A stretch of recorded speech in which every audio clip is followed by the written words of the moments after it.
في أحد المطاعم الفاخرة كانت امرأة أنيقة تتناول طعامها حين وقع بصرها على زميل قديم كانت تضايقه في الماضي. نظرت إليه باستعلاء وقالت بسخرية: مرحبا أيها الفاشل، كيف استطعت دخول هذا المكان؟ إنه لا يناسب أمثالك. ابتسم الرجل بهدوء دون أن يرد. أثار صمته غضبها، فاستدعت النادل وقالت بصوت عال: أحضر أغلى الأطباق لكل الموجودين هنا ما عدا هذا الفاشل.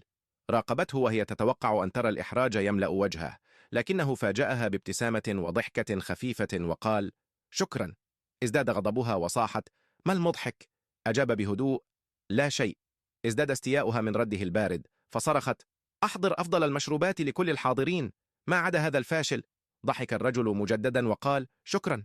فقدت أعصابها وقالت بصوت عال: لماذا تضحك أيها الفاشل؟ ألا ترى أنني غنية وأنت لا شيء؟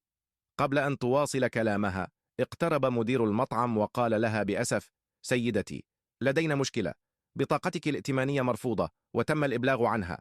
ثم التفت المدير إلى زميلها القديم باحترام وقال: ماذا نفعل يا رئيس؟ شهقت المرأة بدهشة. أنت مالك المطعم؟ أجابها الرجل بهدوء: بالطبع. تغيرت نبرتها فجأة وقالت بنعومة: هل يمكنني أن أصبح حبيبتك الآن؟ ابتسم الرجل وقال بحزم: لا شكرا، لكنني سأستدعي الشرطة بدلا من ذلك. لا تستخف بأحد، فقد يرتفع شأنه يوما بينما يبقى غرورك في الحضيض.